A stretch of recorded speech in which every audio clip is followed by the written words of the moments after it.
Hi everyone, so I will be talking to you on prediabetes, diagnosis and management.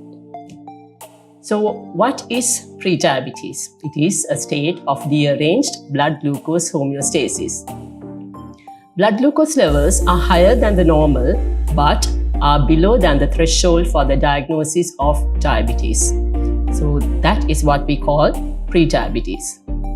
Now the diagnostic criteria of prediabetes is as follows.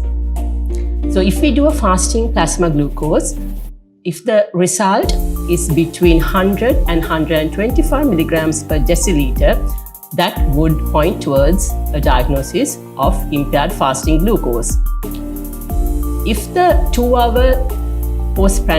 hour 75 grams oral glucose tolerance test is the value is around 140 to 199, then this is known as impaired glucose tolerance test.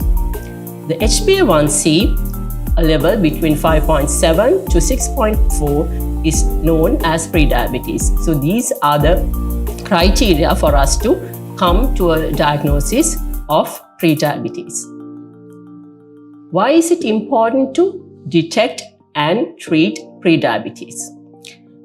This is because the annual conversion rate from prediabetes to diabetes is estimated to be around 4 to 20%.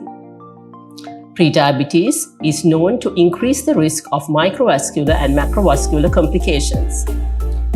Treatment of prediabetes will delay the progression to overt diabetes.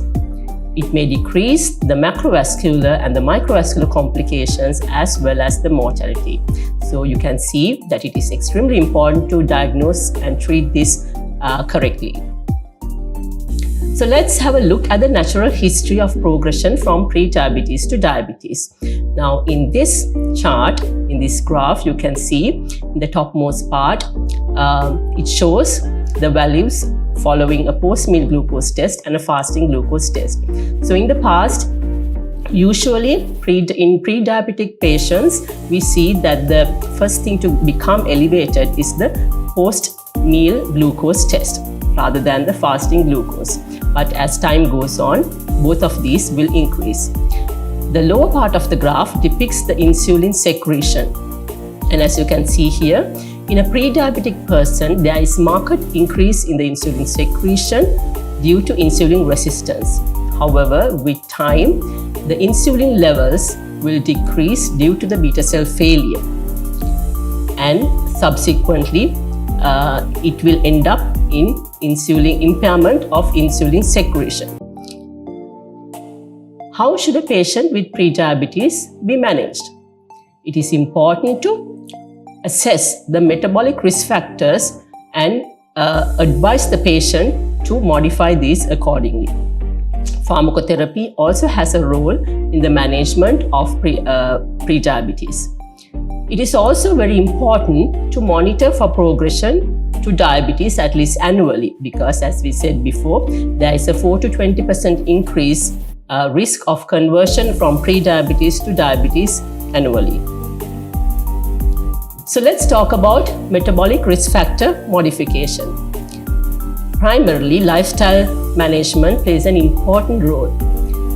So lifestyle management incorporates medical nutrition therapy, physical activity. Patients should be advised to stop smoking and consume alcohol.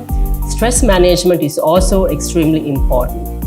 So it is the duty of the practicing clinician to advise the patients regarding these lifestyle modification changes. It is also very important to identify the cardiovascular risk factors and take measures to control them. So therefore, blood pressure, dyslipidemia should be optimized. If the patient is overweight or obese, it is important to emphasize the importance of weight loss reduction of at least 7 to 10%. Let's talk about measures taken for weight reduction. In people with overweight and obesity, at least 7 to 10% of weight loss and maintenance is required to improve metabolic health. It's very important to focus and emphasize on the maintenance component, because that is the usually difficult part for patients to achieve. Following interventions are useful for weight reduction. Medical nutrition therapy, and this should be individualized from patient to patient. It is important to focus on physical activity, pharmacotherapy, and metabolic surgery. Prediabetes, however, itself is not an indication for a patient to undergo metabolic surgery. What about pharmacotherapy? We can consider metformin in patients with prediabetes if they are overweight or obese, if the age is less than 60 years, and if they have a history of gestational diabetes. So studies have proven a benefit of metformin in these patient populations in prevention of the progression to overt diabetes. So in summary, prediabetes is a state of dearranged glucose homeostasis where blood glucose levels are higher than normal but are below the threshold to diagnose diabetes. Annual conversion from prediabetes to diabetes is around 4 to 20%.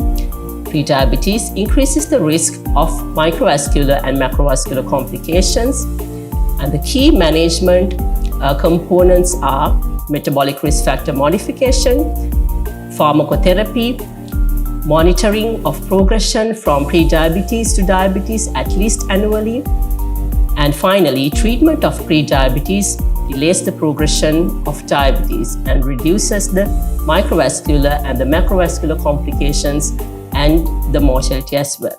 Thank you, ladies and gentlemen.